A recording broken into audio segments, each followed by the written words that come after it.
ایک مسلمان جس کا دعویٰ ہے کہ وہ مسلمان ہے، ایک وہ مومن جس کا دعویٰ ہے کہ وہ مومن ہے۔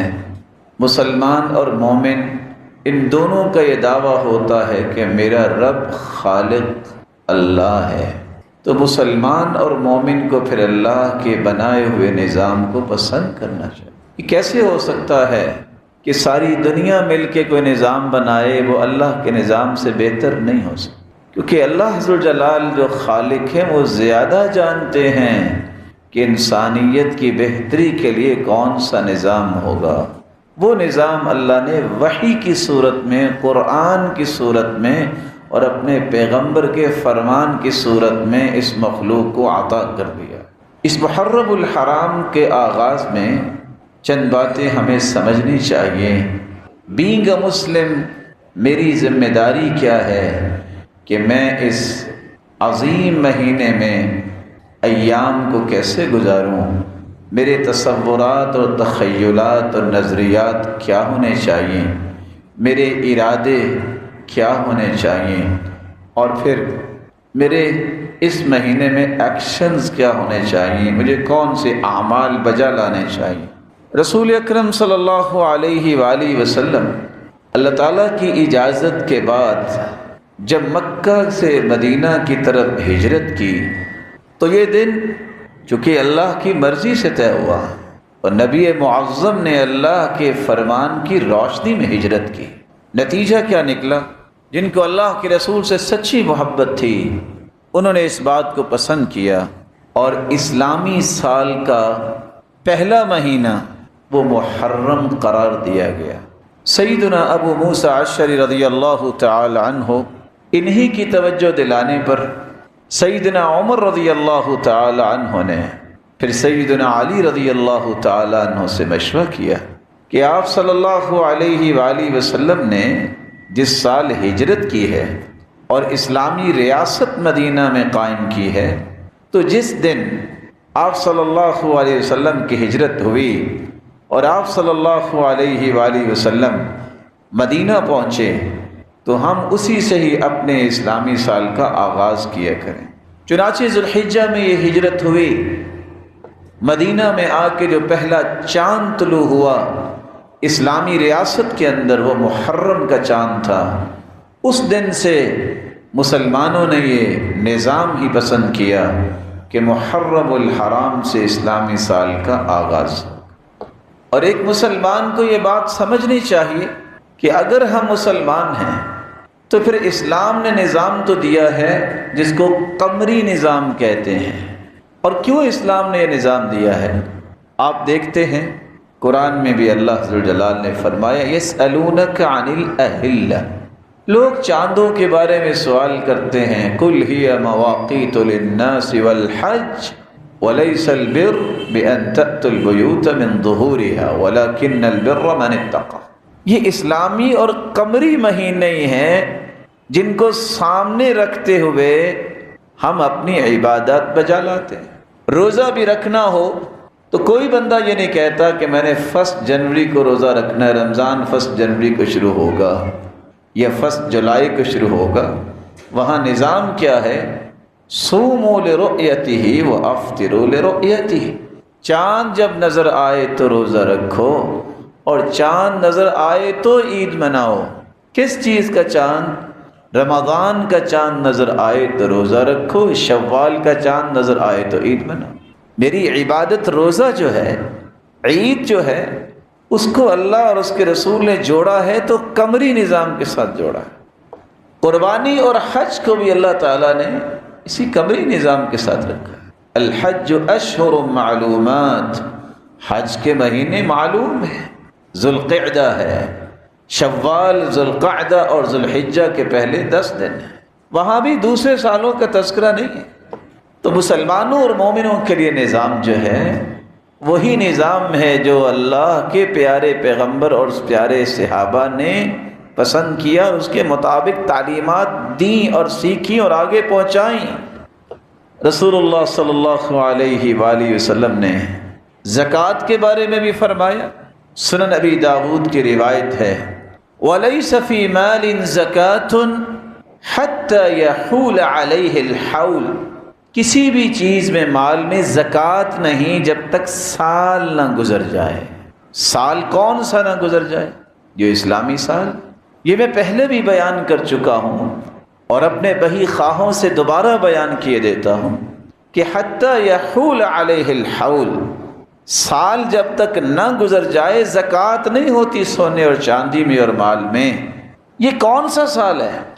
کوئی بھائی مسلمان اگر بھول کے کہے میں تو جولائی میں زکوٰۃ دوں گا، میں تو جنوری میں زکوٰۃ دوں گا، یہ بھی ایک تاریخوں میں تاریخ ہے، چل رہی ہے، مسلمانوں کو مجبوراً اڈاپٹ کرنی پڑی ہے، لیکن شرعی مسائل میں تبدیلی نہیں ہوتی میرے محترم۔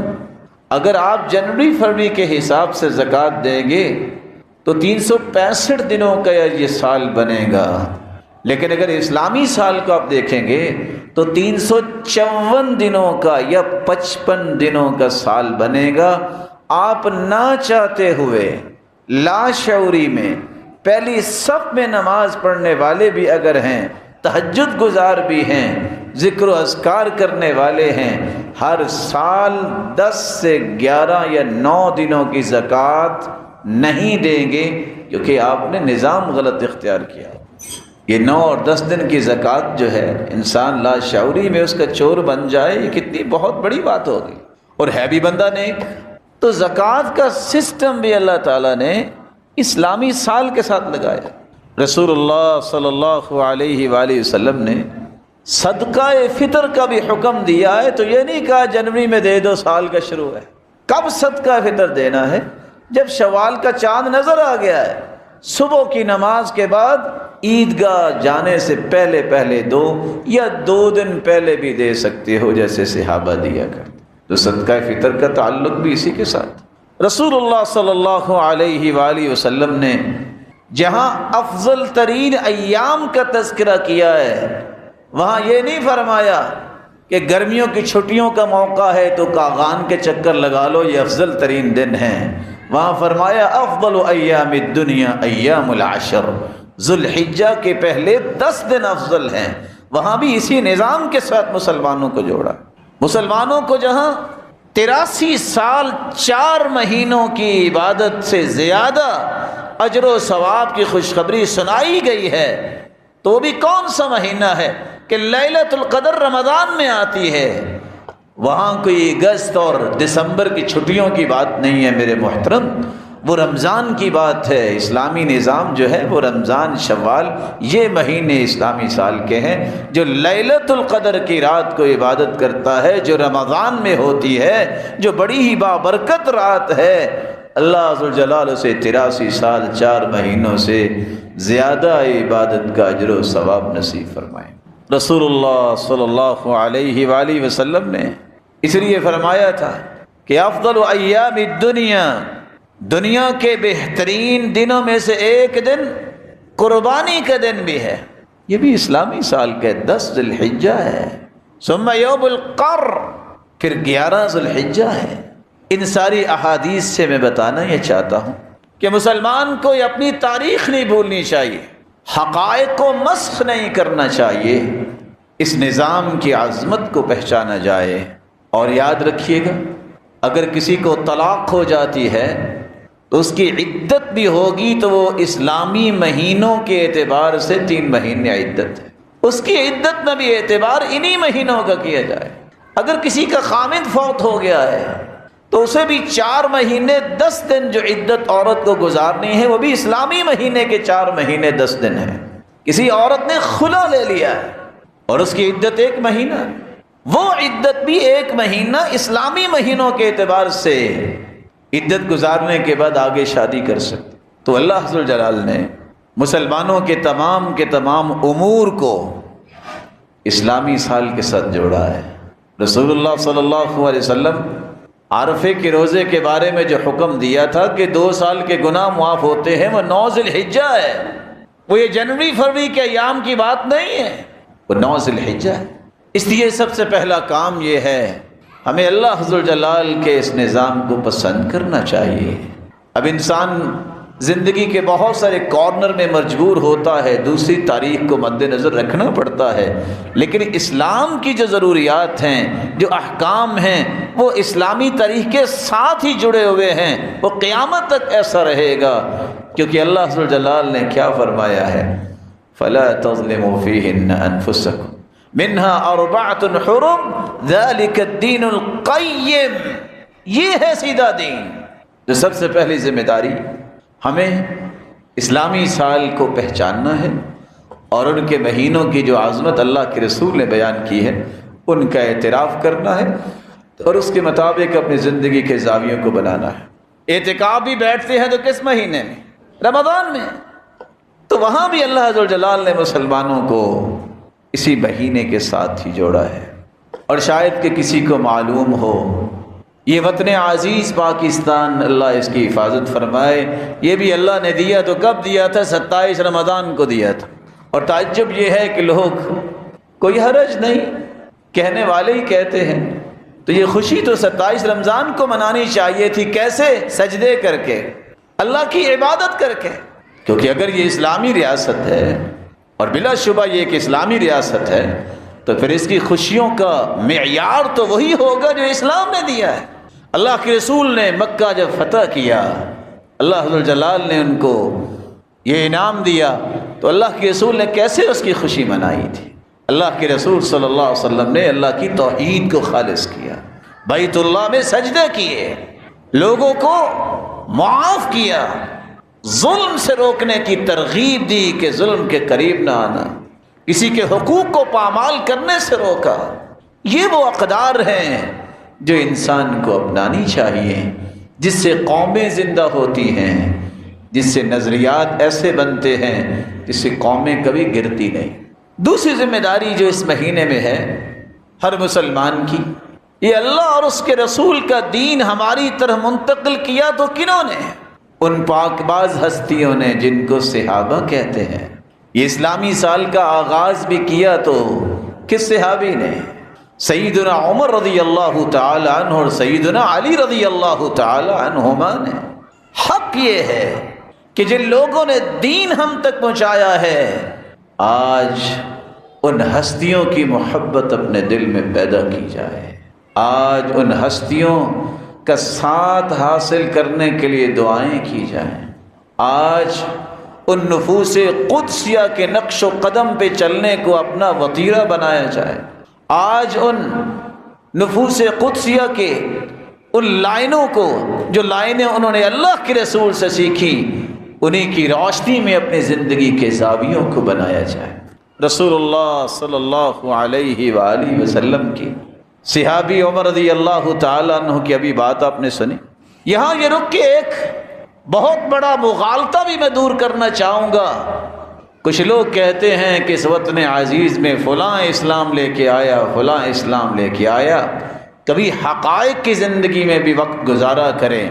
آپ صلی اللہ علیہ وسلم کے دنیا سے رحلت فرمانے کے بعد سیدنا ابو بکر صدیق رضی اللہ تعالی عنہ نے خلافت سنبھالی تھی، اور صدیق اکبر کی خلافت کے بعد سیدنا عمر رضی اللہ تعالی عنہ مسلمانوں کے خلیفہ بنے، اور اللہ ذو الجلال نے اس جیسا بہادر اس امت میں پیدا ہی نہیں کیا۔ سچ کہا تھا اللہ کے رسول نے، لو کان بعدی نبی لکان عمر، لوگوں میرے بعد اگر کوئی نبی ہوتا تو عمر ہوتا۔ سیدنا عمر رضی اللہ تعالی عنہ کی خلافت میں، یہ میں 15 ہجری کی بات کر رہا ہوں، 10 ہجری کو اللہ کے رسول اپنے رب کے پاس چلے گئے۔ عثمان بن ابی العاص الثقفی، جو عمر رضی اللہ تعالی عنہ کی طرف سے بحرین اور عمان کے اس وقت گورنر تھے، اور ان کے بھائی حکم بن ابی العاص الثقفی، ان دونوں بھائیوں کو ذمہ داری دی 12 صحابہ کی قیادت میں وہاں سے یہ قافلہ سچا اور سچا دین پہنچانے کے لیے ہندوستان روانہ کیا گیا۔ اس وقت پاکستان تو الگ نہیں تھے، 47 میں الگ ہوا۔ یہ ہندوستان، یہ پورے کا پورا جو علاقہ تھا، یہ 12 صحابہ سیدنا عمر کے زمانے میں آئے۔ رسول اللہ صلی اللہ علیہ وسلم کے یہ پیارے صحابی جن کی بیٹی سیدہ حفصہ رسول اللہ صلی اللہ علیہ وسلم کی زوجہ مطہرہ ہیں اور مومنوں کی ماں ہیں، جب یہ شہید ہوئے تو سیدنا عثمان رضی اللہ تعالی عنہ کی خلافت آئی۔ سیدنا عثمان رضی اللہ تعالی عنہ نے اس مشن کو گرنے نہیں دیا۔ مشن کیا ہے؟ وہ دین جو محمد مصطفیٰ لے کے آئے اس کو دنیا کے کونے کونے تک پہنچانا ہے۔ عثمان رضی اللہ تعالی عنہ نے اپنی خلافت میں حکیم بن جبلہ عبدی رضی اللہ تعالی عنہ کی قیادت میں 5 صحابہ دوبارہ سے ہندوستان بھجوائے۔ یہ 12 اور 5 17 صحابی سیدنا عثمان رضی اللہ تعالیٰ عنہ کے زمانے تک ہندوستان میں سچے اسلام کا پھلیرا لہرا رہے تھے، اور آج مسخ شدہ کتابیں لکھتی ہیں جو بدقسمتی سے پڑھنے کو ملتی ہیں اس پیارے وطن میں، فلاں لے کے آیا اسلام اور فلاں لے کے۔ سیدنا عثمان رضی اللہ تعالی عنہ جب انہیں شہید کر دیا گیا تو سیدنا علی رضی اللہ تعالی عنہ اللہ تعالی کے پیارے پیغمبر کے یہ داماد، جن کے گھر میں سیدہ فاطمہ الزہرا تھیں، جب انہوں نے خلافت سنبھالی تو 3 صحابہ کی معیت میں ایک قافلہ دوبارہ ہندوستان میں بھجوایا۔ تو سیدنا علی رضی اللہ تعالی عنہ، ان کے زمانے میں بھی صحابہ یہاں تشریف لائے۔ سیدنا علی المرتضی رضی اللہ تعالی عنہ کو بھی شہید کر دیا گیا۔ ان کے بعد معاویہ رضی اللہ تعالی عنہ، جب انہوں نے مسلمانوں کی باغ ڈور سنبھالی تو اس وقت محلب بن ابی صفرہ کی قیادت میں 4 صحابہ کی معیت میں 44 ہجری کو ایک قافلہ دوبارہ ہندوستان میں بھجوایا۔ اور یہ میں صرف ہندوستان کی اس لیے بات کر رہا ہوں کہ یہ ہمارا علاقہ ہے، ورنہ تاریخ یہ بتا سکتی ہے اور تفصیلات ہیں کہ ان تمام نے دنیا کے کونے کونے میں کہاں کہاں صحابہ کو اور تابعین کو بھجوایا۔ معاویہ رضی اللہ تعالی عنہ جب دنیا سے چلے گئے، ان کے بیٹے یزید آئے، منذر بن ابی الجارود اس کی قیادت میں 60 ہجری کو ایک قافلہ دوبارہ ہندوستان میں آئے۔ 25 صحابہ سیدنا عمر رضی اللہ تعالی عنہ سے لے کر معاویہ رضی اللہ تعالی عنہ کی بیٹے کی حکمرانی تک ہندوستان میں سچا دین پہنچانے کے لیے یہاں پہنچے۔ اور آپ کے لیے یہ حیرانگی ہوگی، ان 25 صحابہ کے بعد 41 تابعین بھی، وہ مبارک ہستیاں بھی آئیں، اور ان میں سے ایک ایسا شخص بھی تھا جس کو ہر شخص جانتا ہے، محمد بن قاسم۔ یہ 42واں تابعی تھا جس نے ہند اور سندھ کو فتح کیا اور اس کی فوجیں ملتان تک پہنچی۔ 18 تبع تابعین ہندوستان تشریف لائے۔ اس سلسلے کو ذرا پہچانیے تو صحیح، وقت تھوڑا ہے، وگرنہ ان 25 صحابہ کے نام، ان 42 تابعین کے نام اور ان 18 تبع تابعین کے نام، اور کیسے کیسے آئے اور کس کس طرح انہوں نے فتوحات کی اور اسلام کا جھنڈا لہرایا، یہ میں تفصیلات بتاتا۔